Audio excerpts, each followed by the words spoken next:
Hey, welcome to Live with Lynn. So if you're here, say hi. If you're watching the replay, be sure to type replay so I know you were here. I'm Lynn Huber, and I appreciate you being here today. So today I'm going to talk about become the best version of yourself by weeding out bad traits. So I don't know about you, but I'm for sure not perfect by any means. I have a long ways to go. And I would guess that maybe you're not either, right?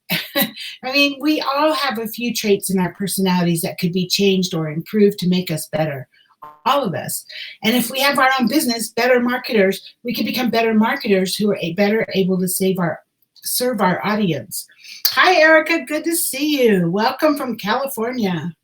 So, of course, before we can begin improving ourselves, we need to recognize what traits it is that we want to work on. And this might be the hardest part especially because we don't always see ourselves the way others see us. Think about what traits you have that you would find annoying coming from other people. Ask your friends and coworkers what they think your worst trait is. But then, and very important, if you're going to ask them, you have to be ready to hear what they say, right? Remind yourself that you're asking because you really want to better yourself. So there can't be any judgment there, right? They make mistakes. They're not perfect. We're not perfect. We all have traits. And so, but then, if you're going to do that, just ask somebody you trust, right? But then, you might find that you're doing things that annoy people without even realizing it. Right? So you might have had this trait for years without noticing because nobody ever pointed it out. And these traits could range from anything from being too loud in public to being excessively rude, or maybe you come across as meek or unsure of yourself, or maybe you don't stand up for yourself and people walk on you, those are all different kinds of traits that you might have. So, hi, Karen, good to see you.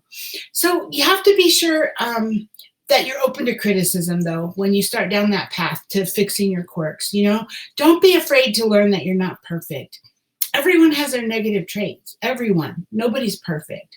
And being brave enough to seek help in fixing yours is really an honorable thing. It really is. I think that people, if you were to ask, somebody you trust, a good friend, to what kinds of traits you might need to better yourself, I think that they're going to really think a lot more of you because you're asking for them help, but because you're doing that. It's an honorable thing. I really think it is because you're bettering yourself.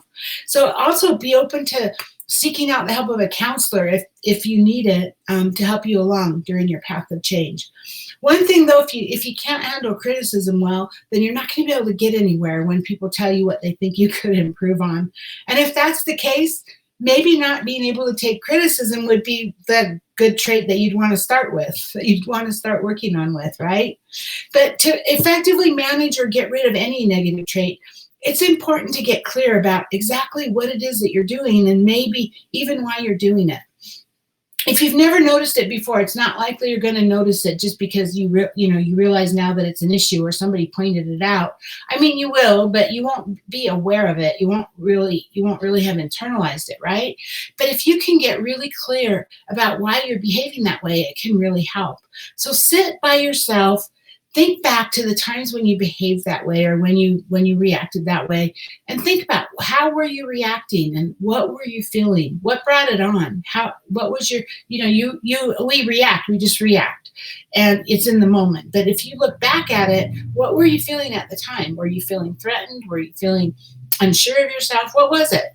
Just really think about what it is. And then journaling can be really helpful with this. Writing these things down can be really helpful. Karen, love your shirt. Oh, thanks. Can't get them anymore. They're from, Town and Country, and they're gone. But anyway, thanks, Karen. So sometimes just understanding why you're exhibiting these traits can help you overcome them and make it easier to find other ways to handle those situations. And like any bad habit, you'll want to work to be constantly aware of when you might do it again, or when you did do it again, or whatever. So the best way to do that is it's like any habit, like if you're telling yourself, I'm not gonna touch my face. Gee, that's the big thing right now. You got to be aware of it all the time, right?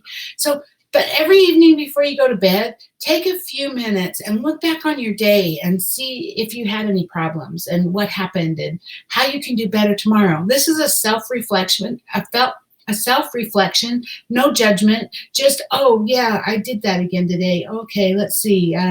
Yeah, it was when my husband did this, and oh yeah, tomorrow I'll try and do it. I'll try and react differently. Tomorrow I'll try and do it this way, right? That's just how you better yourself. So sometimes it helps if you ask your friends or coworkers to point out when you're exhibiting those traits again. But I want you to be really careful, because this can be hard. I mean, if you're asking your friends to point out these traits to you, make sure that you choose people who really care about you and who are doing it in the intended manner with love and respect. Otherwise, it's not helpful. It's not helpful if they're going, hey, you're doing it again. Hey, and you know, I mean, if they don't have the right, if they're not doing it with the right intention, right? But make fixing that trait your number one priority by setting reminders on your phone or on your computer. I used to have an app. I can't remember what it was called. I don't have it now, but I'm sure you could find an app. But I used to have an app that would send me texts at pre-designed times. You know, I would set them up. Like every day it would send me a text saying something, saying, oh, don't forget to do this, or you did this, or hey, hey, beautiful, you know, whatever. I mean, you can send yourself these texts and they just come. And so that's one way to do it, right? Or you can leave yourself notes, you know, whatever it takes. Just make sure to remember that you just stop doing these, because that's what your whole purpose is you're trying to stop doing whatever that negative trait is. And yeah, the primary benefit to weeding out your negative traits is it's going to help you become better. You're going to become better as a person. You're going to grow. I mean, this is what we're all doing, right? We're all doing this personal growth. We're all trying to get better every day. We're always on that road to becoming better, right? And you might even find out that people might want to hang out with you more, or they might want to be friends with you more, or maybe even in business, they might want to work with you or network with you more, because maybe whatever it was, that trait that you got rid of, it made you a better person, and maybe people could see that, or maybe they didn't even know you before, but you know what I'm saying? It's like it's not gonna put people off anymore, right?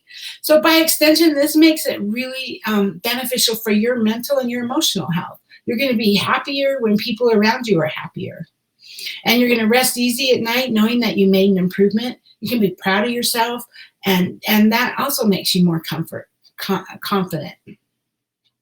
So you're going to be more successful all around, which is going to lead to a greater sense of satisfaction, right? So hey, now I'd love to hear from you. What are your thoughts on this subject? What kinds of things help you to become more aware of the things that you might be doing that you don't necessarily want to be doing? And what helps you overcome these types of things? I mean, like I said, I talked about that app I used. I don't even remember what it was called. But, you know, maybe you have something that helps you to do this. And I would love to hear your stories. So please get down in the comments and share. And I'd love to hear your stories. And I will be back tomorrow. So you have a great day, and I'll see you tomorrow. Thank you, by the way, for Erica and Karen for being live with me, and anyone else who might have been live who just didn't comment, and anyone who's watching the replay on this. I appreciate you. Have a good day. Bye-bye.